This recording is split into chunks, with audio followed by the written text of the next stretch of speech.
Sister Mary Thomas would never believe I'd be on an altar speaking right now, so she's rolling over in her grave. As Tom said, my name's Sean Decrane. I'm a Battalion Chief in the Cleveland Fire Department.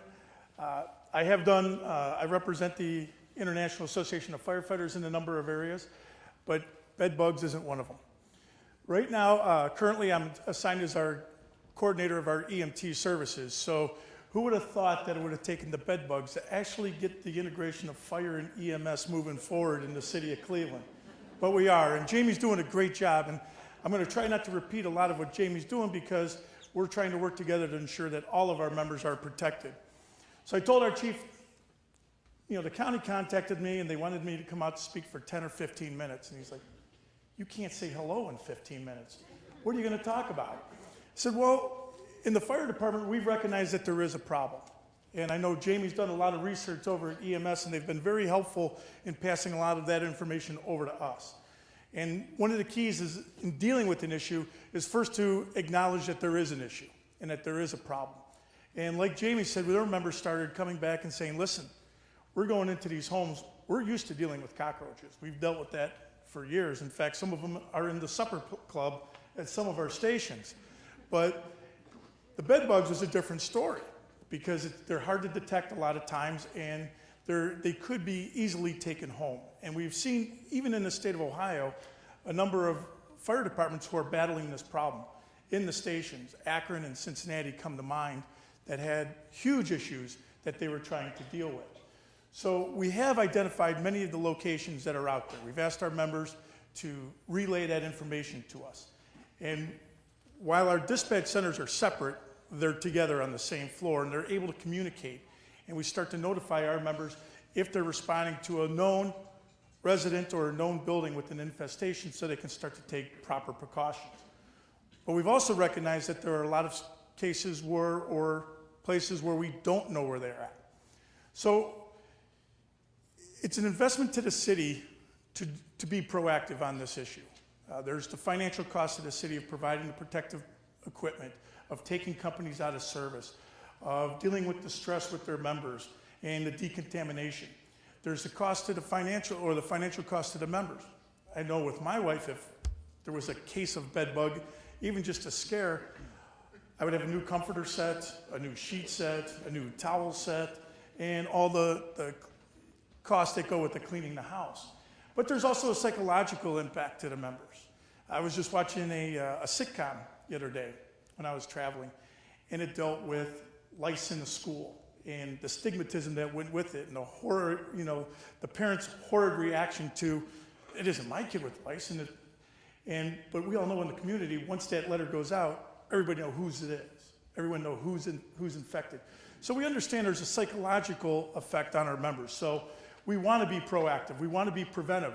So the Cleveland Fire Department, we wrote an official policy back in July, and we're still working on it. A lot of it was because some of the equipment challenges of getting the PPE. Immediately, our members started reacting by using the Tyvek suits, the Class B hazmat suits, which we have a lot of them are out there. But we also didn't want our members walking into the patient's home looking like Ghostbusters. So it was also a cost factor. They're about $6 a suit, so if you figure 4 individuals responding, that cost adds up when you go on 50,000 medical calls a year, and if you're trying to be preventive.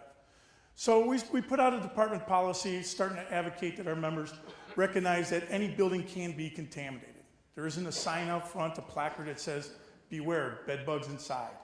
You have to be precautious as you approach the scene. Just like anything we do in the fire service. We're looking at scene survey. We're evaluating what we're facing and trying to analyze it and identify hazards.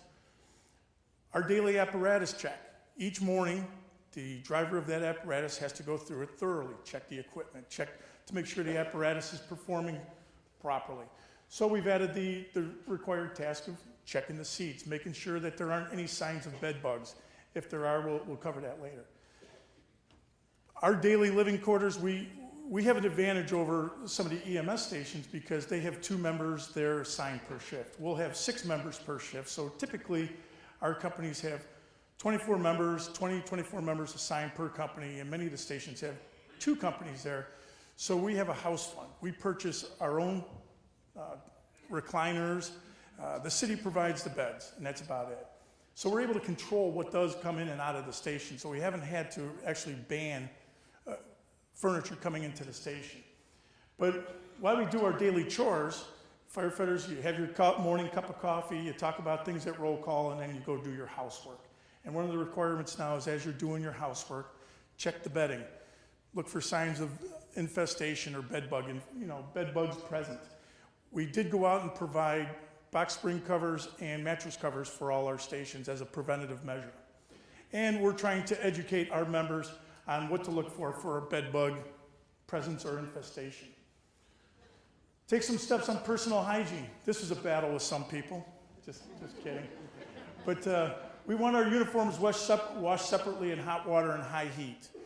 Again, we have another advantage where our stations, we have locker rooms there, we have the showers there, we have all the facilities we need. The majority of our members, the great majority of our members, don't ever take their uniforms home. Everything's kept at the station, so we can try to contain it there. But take a long shower. We do this, we advocate this anyway. It's called decontamination at the end of your shift. Whether you put your turnout gear or you're handling your turnout gear or getting in the fire apparatus, you're being exposed to carcinogens and contaminants through the process of your whole shift. We advocate our members take that precaution before they leave the station anyway, so this was just an add-on. Again, this is a lot of awareness. Every now and then when you're cleaning out your vehicle, take that look. Make sure you don't have any bed bugs infestation in there or that they're aware. Check your personal gear and clothing. Check your uniform. Check your turnout gear. I'll get into it a little bit here. And just generally be aware. Be aware of your surroundings. We're instituting some control procedures.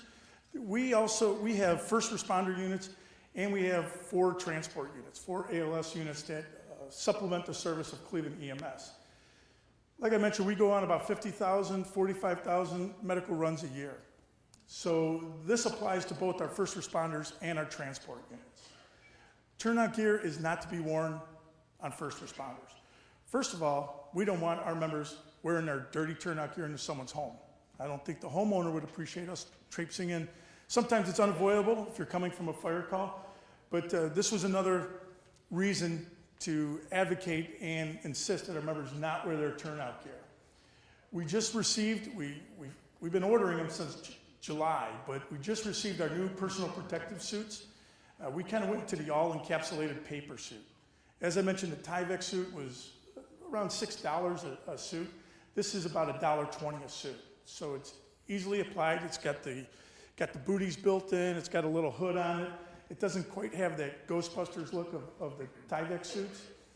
And they're low cost, so they're cost effective. If we have a known infestation or location with bed bugs, we try to limit the entry of the members to 2 of the 4 members, unless there's a medical emergency that requires additional members to act on that patient's behalf. As Jamie said, when it's a life issue, with a life safety issue, you need to act. There's no question to that.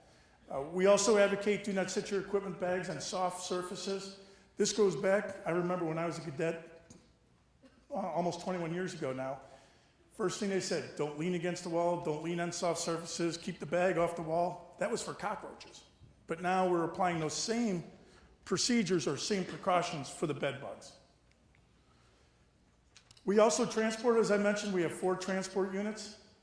We try to remove as much patients if we have a known infestation or if we have a patient that's known to be exposed to bed bugs, we try to be as respectful as possible, but remove as many of the outer garments that we can, and we wrap the patient up in the sheet. Try to leave as many bugs at home as possible. We ask the patients or their families not to bring extra garments or personal items. If the house is infested, most likely they're infested in the soft material. As Jamie mentioned, we'll notify the receiving hospital. There's nothing worse than leaving a problem for them without notifying. And that goes back to our hazmat thought process also. Upon arrival, we'll put all the linen in a separate bag. And if we have PPE, if we've donned the personal protective equipment, we'll dispose of that properly in a heavy garbage bag. And we'll follow the hospital procedure on how to dispose of it there. As Jamie mentioned, sometimes we're not aware. It's after the incident, and the hospital will call and say, hey, by the way, Mrs. Jones was covered with bed bugs. And we try to assess it on the scene. Look at the patient. When you're doing your patient assessment, look for bites, look for the itch, look for the rash.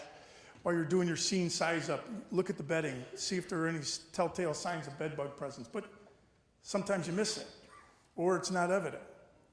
If the hospital calls, we'll have our company go out and inspect their apparatus. And it's just not the driver's responsibility. Each one of our companies has an officer assigned to it, a lieutenant or captain, and they're responsible for that apparatus and for the crew that's operating that day. So the supervisor, the lieutenant or captain, will go out and be responsible for the inspection of that apparatus. If no evidence of bed bugs are found, then we'll just advocate our members take precautions, wash their uniforms in hot water, clean the apparatus down, clean their equipment down, and hit the showers. Now, if we find bed bugs are present, one of the first things we're going to do is we're going to take that apparatus out of service. We have one assistant chief on duty each day, the assistant chief of suppression. He'll be notified. He has overall authority over all the units operating that day, and he'll make the decision based upon the evidence that's given to him whether that unit will remain out of service, whether it needs further decon, and if equipment needs to be disposed. If further decon is needed, we call Jamie. So that, we're working together to address the issues that we're facing. We'll immediately have the members remove their uniform clothing and secure it and take a hot shower. And we're advocating put those clothes right in the washer at a high temperature. So Tom asked me to get us back on schedule here, so I'm trying to be a little bit brief and not to repeat a lot of what Jamie said. I didn't think you wanted Me Too testimony up here. So in the Cleveland Fire Department, as along with Cleveland EMS, we've identified that there is an issue. It's an issue for our members, it's an issue for the citizens. We want to be precautious so we don't pass along the bed bugs that we've been exposed to other citizens out there, widening the problem. We also don't want to bring it to our stations and to our members and to their families back at their homes. So we want to educate them. What are they looking for? What are the steps they can take to prevent it? We want to take those preventive measures. We want to go through detection. We want to be able to identify if there is a bed bug present, whether it's in the apparatus, on the personnel, on the patient, in the station, and take proper precautions if that's done.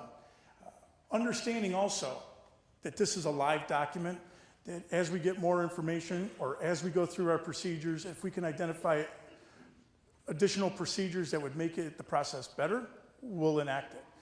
This isn't set in stone, so we're continuously evaluating it. And as we move forward, we expect to make more changes. But I appreciate your time right now. I think I got us back towards schedule, so you get the next speaker.